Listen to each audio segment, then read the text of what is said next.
ये आकाशवाणी रायपुर है। छत्तीसगढ़ी समाचार बुलेटिन के संग स्मिता शर्मा के जय जोहार। आज के प्रमुख समाचार। प्रधानमंत्री नरेंद्र मोदी हा किहिन की सरकार के सतर्कता और जनता के भागीदारी के सेती कोरोना वायरस के खिलाफ लड़ाई में भारत के स्थिति दूसर देश ले बने हैं। प्रदेश में मलेरिया मुक्त बस्तर अभियान के दूसर चरण शुरू हो गया हवै और प्रधानमंत्री हा आकाशवाणी ले काली बिहनिया 11 बजे मन की बात कार्यक्रम में देश विदेश के लोगन मन संग अपन विचार साझा करही। अब समाचार विस्तार ले।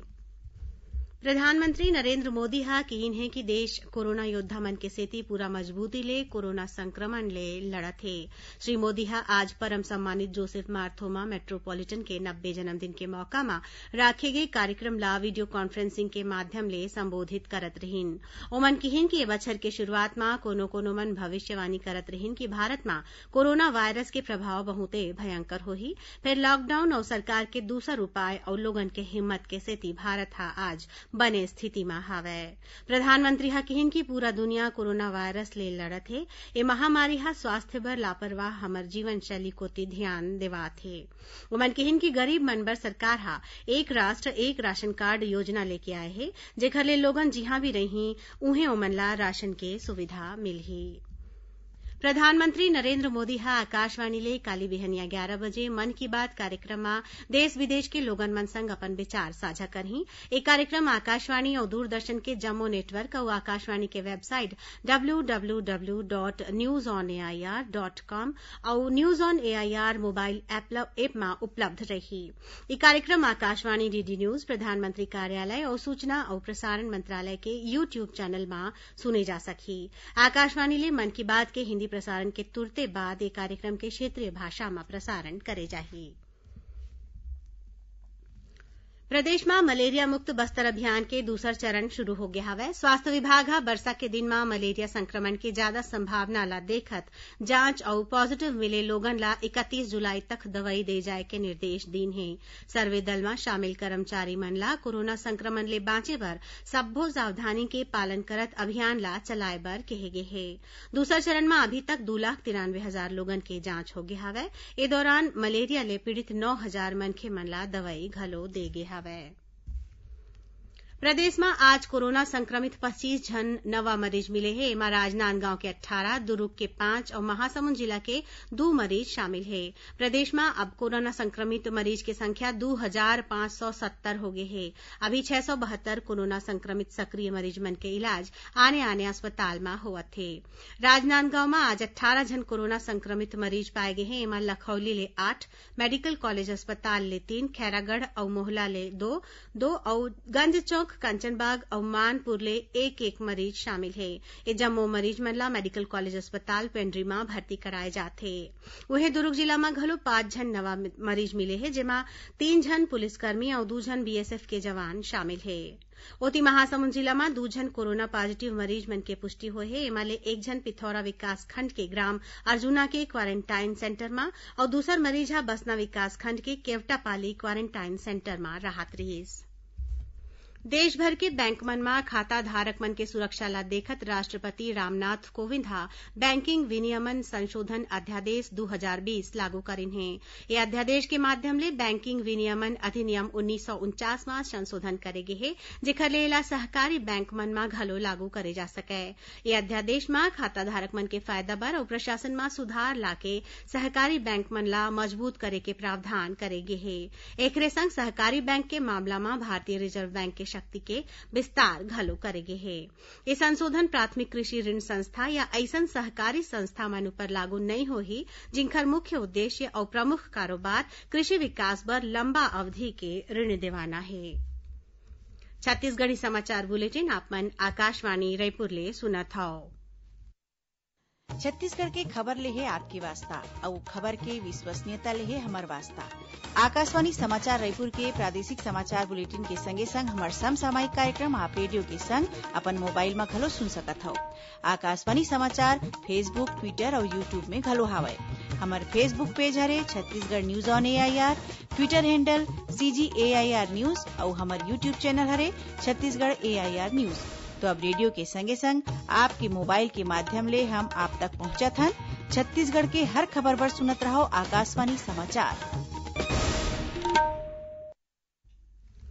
औ अब आगू बाढ़न बांचे समाचार कोती। पंचायत मंत्री टीएस सिंहदेव हा किहिन हे कि पंचायत अनुसूचित क्षेत्र बर विस्तार अधिनियम पेसा अउ वन अधिकार कानून ला लागू करे बर छत्तीसगढ़ सरकार हा प्रतिबद्ध हे। पेसा कानून के पालन बर अनुसूचित क्षेत्र के रहवासी समुदाय जनप्रतिनिधि अउ आदिवासी मुद्दा के जानकार मन ले सुझाव लेके नियम तैयार करे जाही। एखर बर आदिवासी समाज के प्रतिनिधि मन ले सरलग गोठबात चलत हे। प्रदेश के सब्बो छात्रावास और आश्रम में जरूरी दैनिक उपयोग के जिनिस के आपूर्ति अब स्थानीय स्व सहायता समूह मन के माध्यम ले करे जाही। आदिम जाति विकास मंत्री डॉक्टर प्रेमसाय सिंह टेकाम हा राज्य अंत्यावसायी सहकारी वित्त और विकास निगम के कामकाज के समीक्षा के बेरा ये जानकारी दीन। डॉक्टर टेकाम हा बताइन कि मुख्यमंत्री हा स्थानीय स्व सहायता समूह के माध्यम ले छात्रावास और आश्रम मन में सामग्री के आपूर्ति करे जाए के इच्छा जताइन हे। एखर बर स्व सहायता समूह मन ला उनकर जरूरत के अनुसार कर्जा दे जाए के शुरुआत करे जावत हे। उमन अधिकारी मन ला निर्देश दिन कि एमा सब्बो काम में पारदर्शिता होना चाहिए। स्व सहायता समूह मन बने सामग्री देगे बेरा में उपलब्ध करावें। एखर बर ओमन ला घलो मार्गदर्शन दे जाए के जरूरत हे। प्रदेश में खेती किसानी ला बढ़ावा देबर और किसान मन ला समय में खाद बीजा संग्रह दूसर कृषि सामग्री उपलब्ध कराए बर सहकारी समिति मन के माध्यम ले बिना ब्याज के कृषि ऋण मुहैया कराए जावत हे।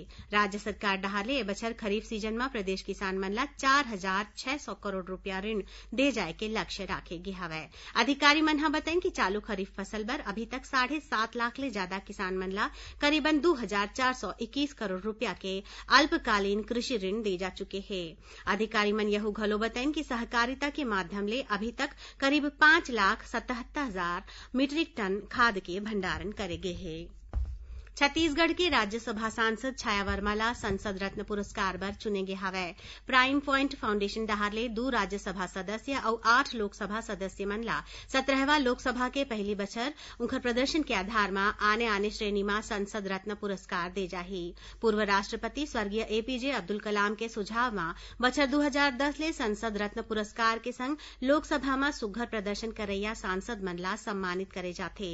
ए बछर संसद रत्न पुरस्कार बर नामित सांसद में राज्यसभा सदस्य छाया वर्मा और विशंभर प्रसाद निषाद शामिल हैं, जबकि ये पुरस्कार पर लोकसभा सदस्य सुप्रिया सुले, सुभाष रामराव भामरे, हिना गावित, अमोल राम सिंह कोल्हे, शशि थरूर, निशिकांत दुबे, अजय मिश्रा और राम मोहन नायडू ला चुनेंगे हैं। छत्तीसगढ़ में श्रमिक विशेष ट्रेन बस और दूसर माध्यम ले अभी तक करीबन 5,34,000 प्रवासी श्रमिक मन लहुट गे हवैं। एमा 103 विशेष ट्रेन ले छत्तीसगढ़ पहुंचे 1.5 लाख ले ज्यादा श्रमिक मन घलो शामिल हैं।